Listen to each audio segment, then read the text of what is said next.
yang bisa menyelamatkan Indonesia dari keterpurukan budaya Indonesia ada tiga. Yang pertama olahraga, kedua musik, ketiga bahasa, di dalamnya ada sastra. Gitu. Orang yang tidak berbudaya artinya akan keras, akan keras. Ketika kekerasan itu muncul, maka lahirlah libido kekuasaan, birahi kekuasaan. Nah, sekarang ada fenomena bahwa korupsi itu budaya, berarti koruptor itu budayawan. Budayawan berarti kalau begitu Koruptor ya. budayawan.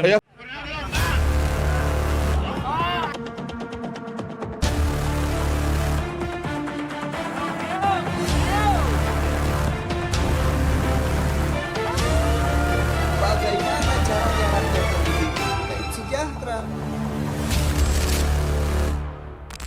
Assalamualaikum warahmatullahi wabarakatuh. Salam sejahtera untuk kita semua. Namo Buddhaya, salam kebajikan, Om Swastiastu. Ketemu kembali dengan channel Berpikir Merdeka, Rakyat Bicara, dan channel kita Pikirkan Rakyat. Dalam kesempatan ini kita akan berbincang tentang persoalan bagaimana sastra atau bagaimana ya kesusastraan itu mengubah dunia.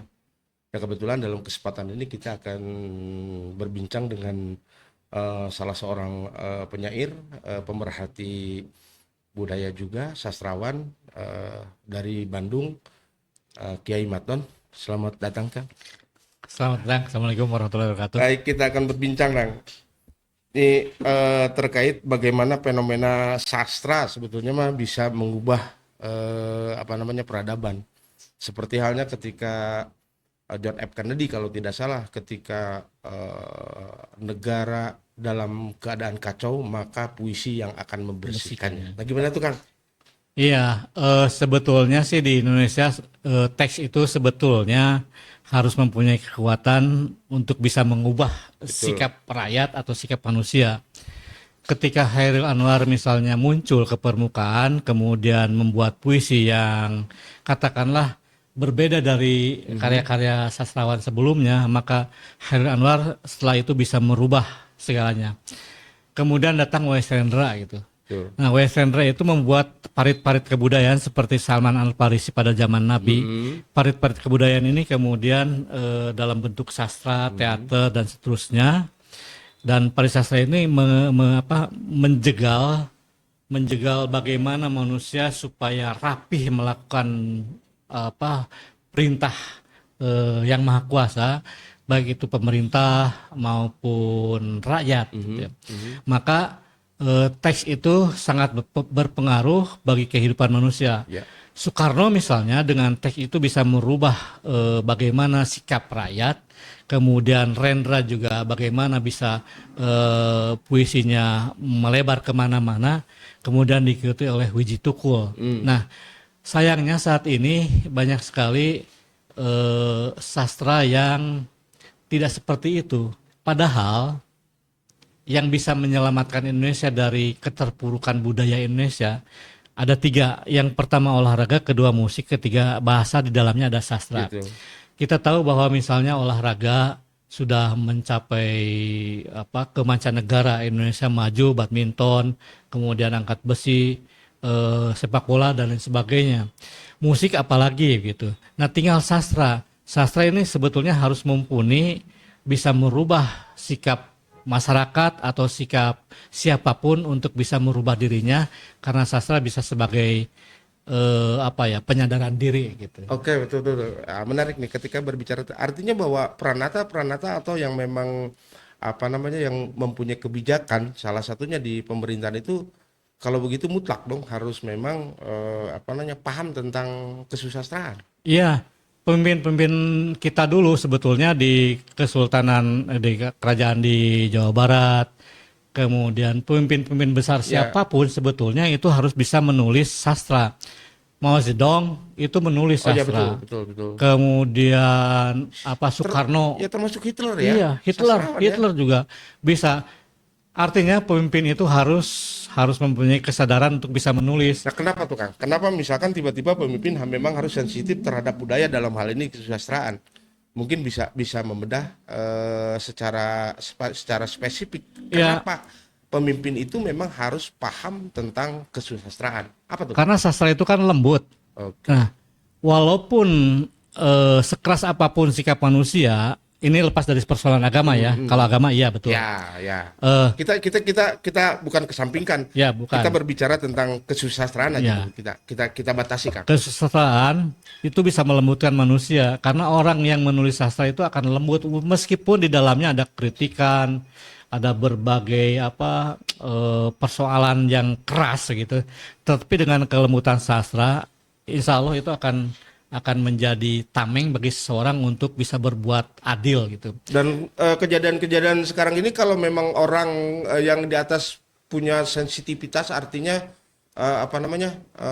punya feel tentang kebudayaan, mungkin tidak akan terjadi ya kan? Iya, karena seorang pemimpin itu harus mempunyai ruhul budaya. Ruhul budaya, naon teh ruhul budaya teh? Ruhul budaya teh ruh berbudaya gitu. Betul. Karena kalau enggak ya seperti beginilah. kita sekarang.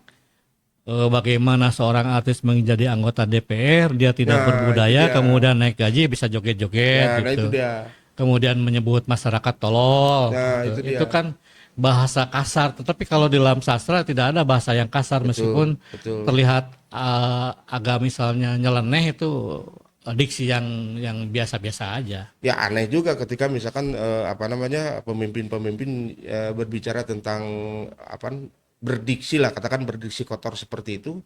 Ya mungkin salah satu juga itu akumulasi karena memang mereka tidak bersastra, hanya memikirkan tentang libido mereka saja kan gitu. Iya.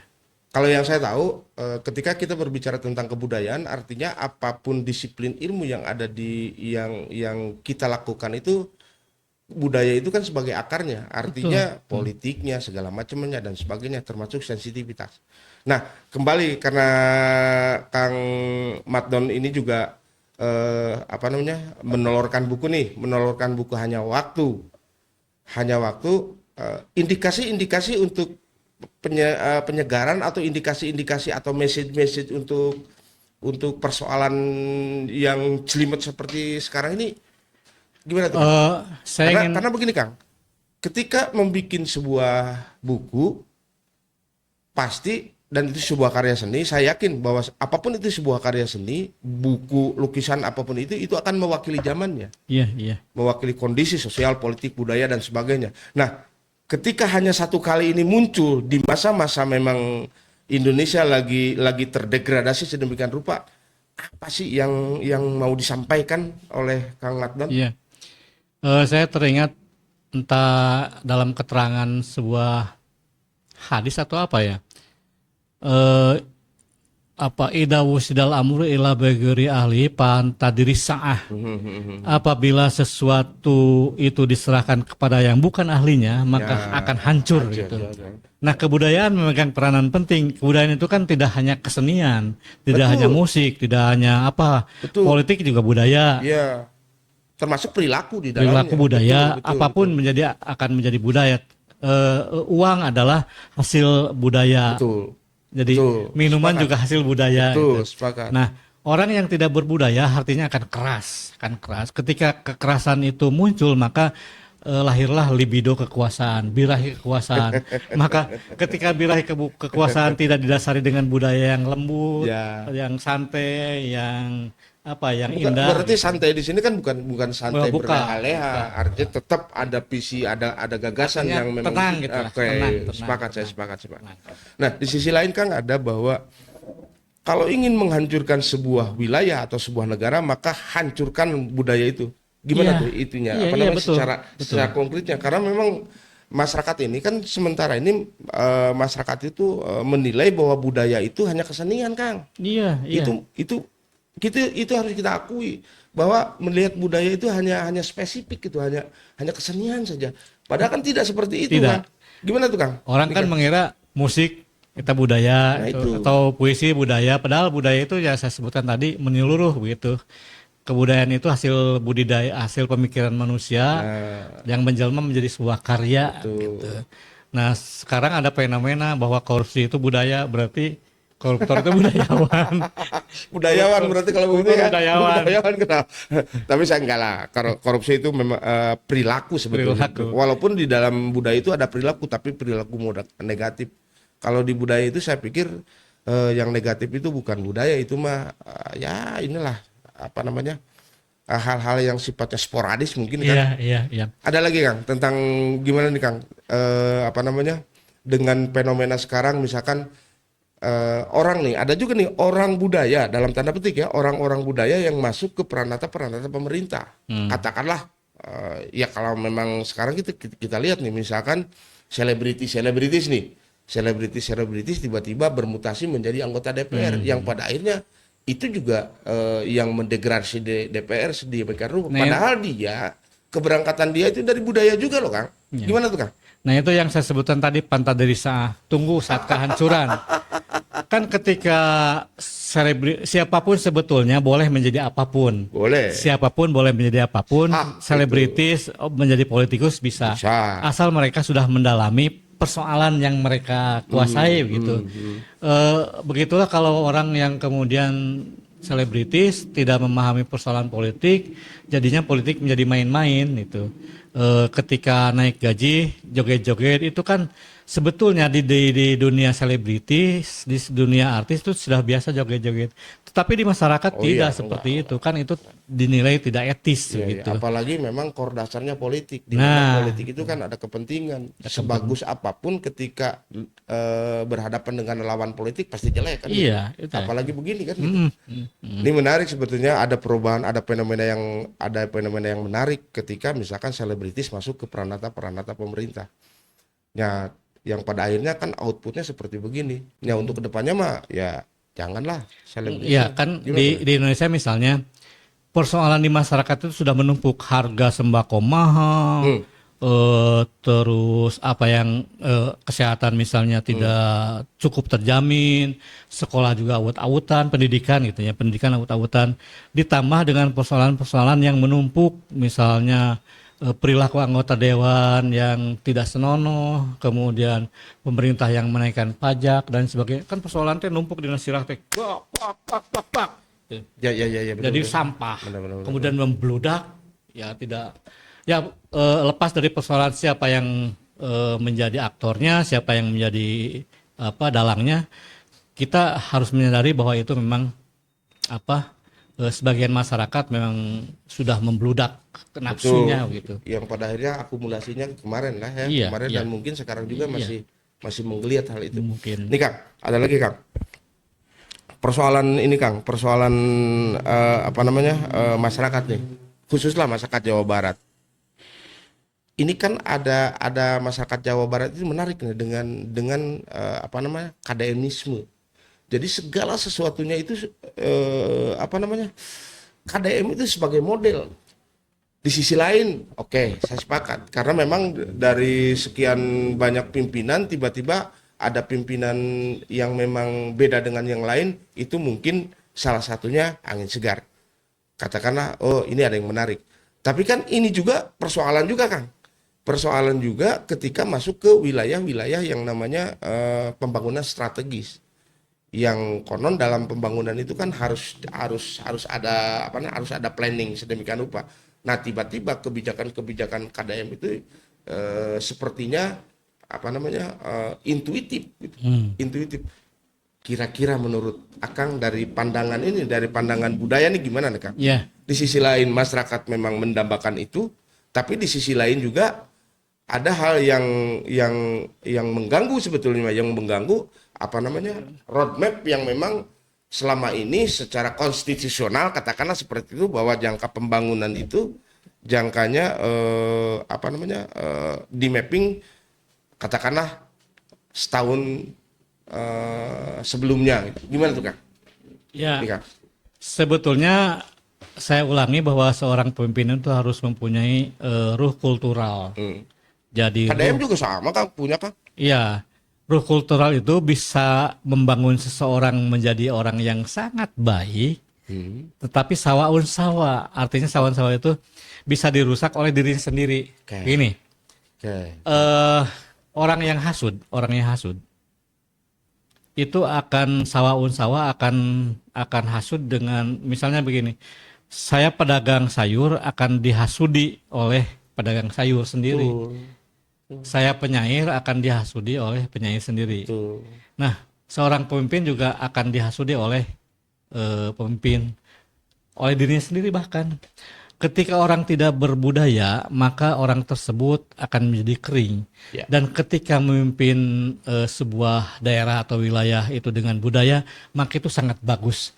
Tetapi ini di masyarakat kan ada dua penilaian pasti. Penilaian positif dan negatif. Ya. Penilaian positif terhadap KDM, beliau mau turun ke lapangan, Ya. mau bergaul dengan masyarakat, mau berkorban gitu. Kemudian ada orang yang memandang negatif bahwa KDM keterlaluan karena mungkin dia di samping membela masyarakat juga membuat konten. Nah, dinilai oleh masyarakat konten itu adalah hal pribadi yang tidak berkaitan dengan kepemimpinan, kebijakan dan sebagainya. Hanya dari segi perilaku mungkin bisa di masyarakat sangat atoh gitu masyarakat Betul. di pemimpin gitu Betul, teh. betul. Gitu. Karena memang ternyata setelah kita melihat statistik atau kita membaca masyarakat itu, masyarakat di kita ini memang dengan segala hormat intelektualnya terbatas. Kan otak itu dibagi tiga, atau ada otak mamalia, ada otak reptilia, terus ada otak yang satunya lagi tuh. Otak mamalia itu yang konon bahwa otak mamalia itu keindahan, dan otak reptilia itu kekerasan dan sebagainya. Nah, masyarakat ini baru menginjak kepada itu antara otak reptilia dan otak mamalia. Nah, otak yang sesungguhnya yang di sini yang sebagai otak konseptor, otak utama katakanlah seperti ini belum ke sana. Nah, tiba-tiba KDM ada di wilayah ini nih, ada di wilayah suka dan tidak suka. Iya. Kita lihat memang, dan kita juga tidak menutup mata bahwa masyarakat itu sangat gandrung dengan hal-hal yang seperti itu, kekerasan, keindahan, terus empati dan sebagainya dan sebagainya. Nah, mungkin strategi KDM di situ. Tapi hati-hati ini, kalau berkutat di wilayah ini, mungkin 1 tahun, 2 tahun, ya 3 tahun lah bisa. Nah, ini pun ada kemungkinan ini berakumulasi antara tadi yang empati, yang mengedepankan empati, di situ ada kekerasan, ada kelembutan, lama kelamaan itu akan apa ya? Akan jenuh, yang pada akhirnya tidak menutup kemungkinan muncul yang seperti ini. Menurut Akang gimana tuh? Iya, memang di masyarakat kita kan sangat seperti itu pemikirannya. Orang yang baru muncul kemudian menjadi pahlawan, diluk-lukan.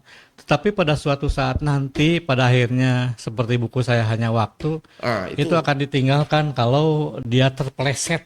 Kalau dia terpeleset dengan sendirinya, masyarakat pasti akan menilai itu, dan hukum alam seperti itu. Iya, kayak Jokowi kan awal-awal tuh wah luar biasa tuh. Wah, terus Ridwan Kamil awal-awal yang pada akhirnya seperti ini.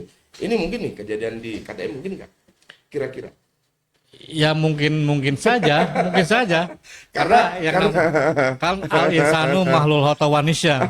Okay. Manusia itu tempatnya hilap dan lupa gitu. Okay. Suatu saat kalau KDM ini tergelincir, ya pasti akan tidak disukai oleh masyarakat. Tapi kalau dia ajak dengan penuh aroma kebudayaannya muncul, tidak egois, pasti akan terus dipuja.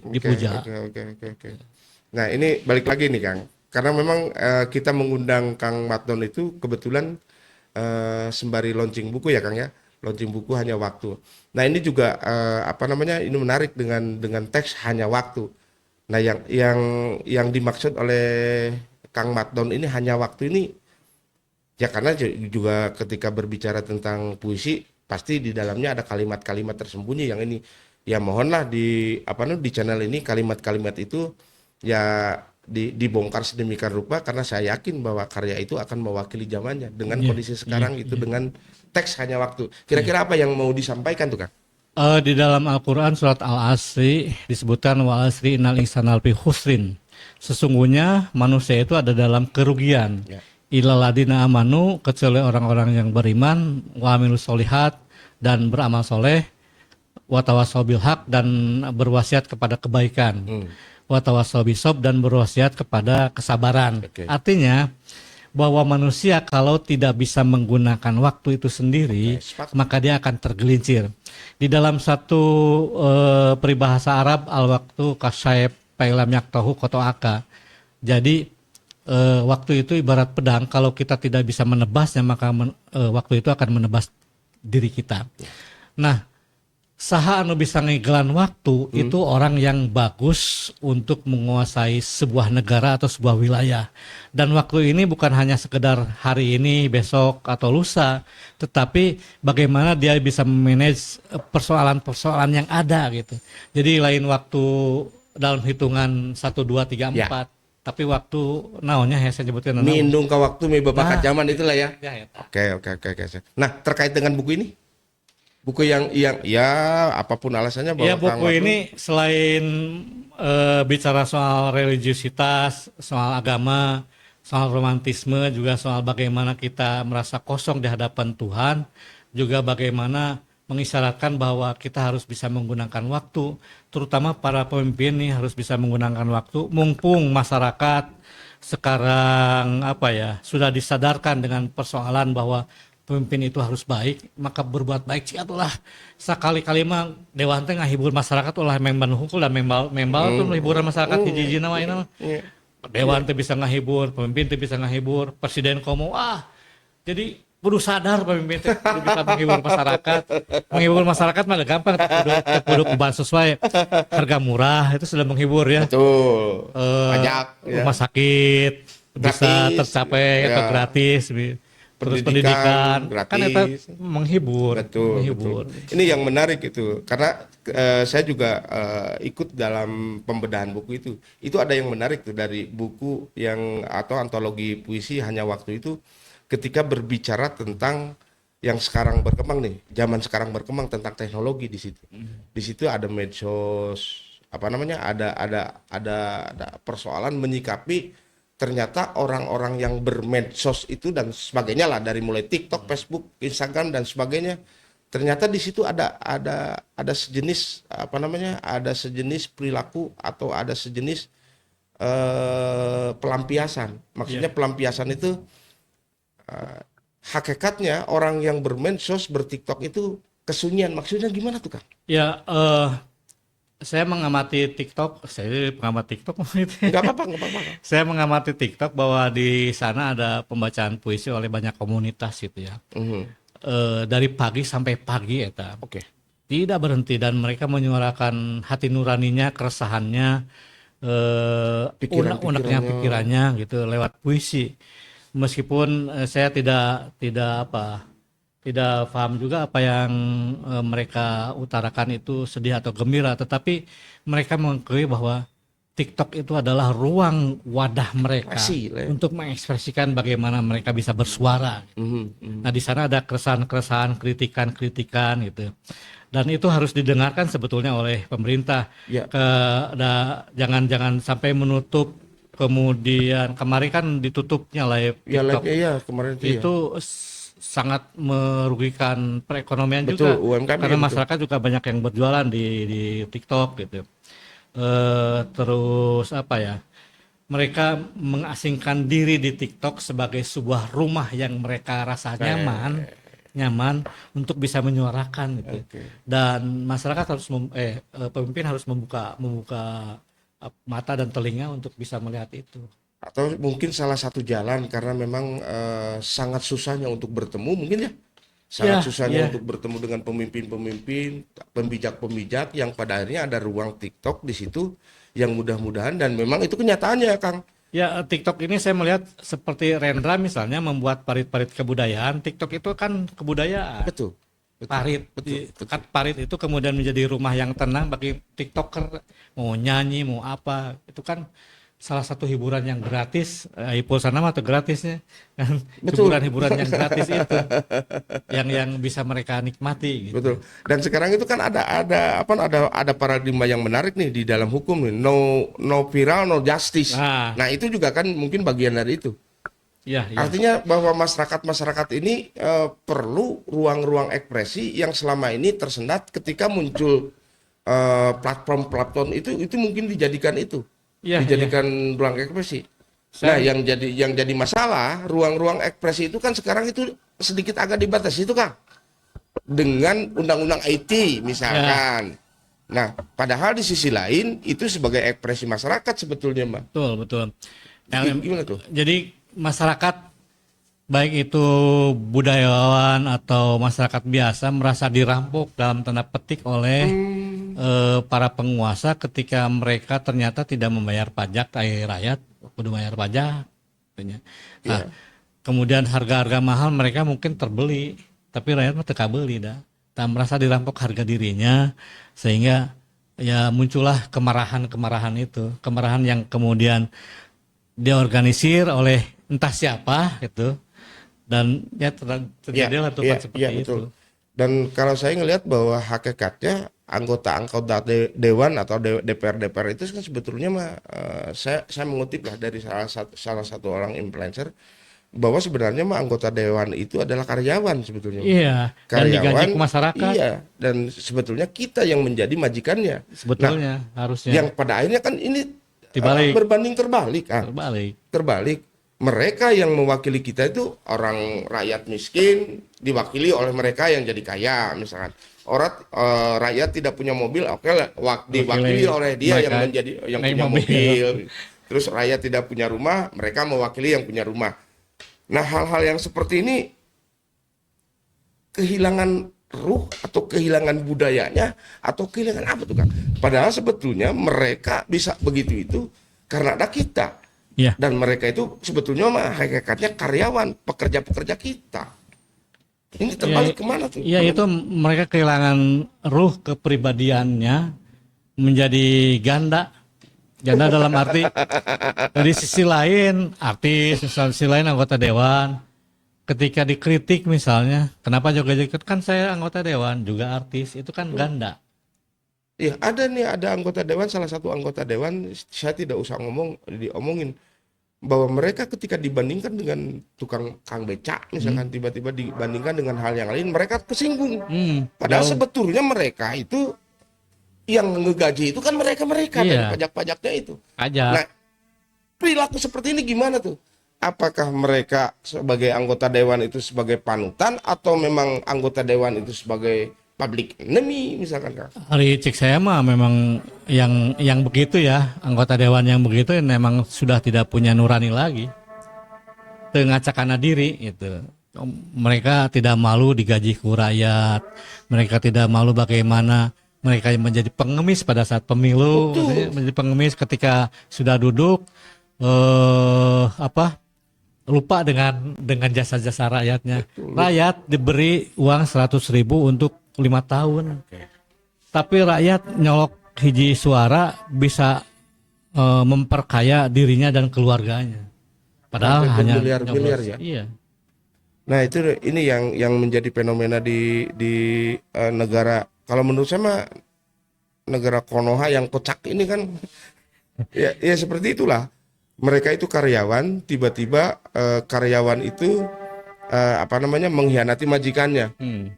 Ya, dengan kejadian seperti ini kan wajar ketika misalkan tiba-tiba karyawan mengkhianati ininya. Kalau bahasa ini mah suul adab mungkin ya Kang? Atau apa tuh? Suul adab. Suul adab ya. Terakhir Kang, untuk teman-teman yang duduk di dewan dan untuk teman-teman yang sekarang ini dipercaya menjadi ini Kang, menjadi menjadi pemimpin daerah sekaligus pemimpin nasional. Terakhir Kang.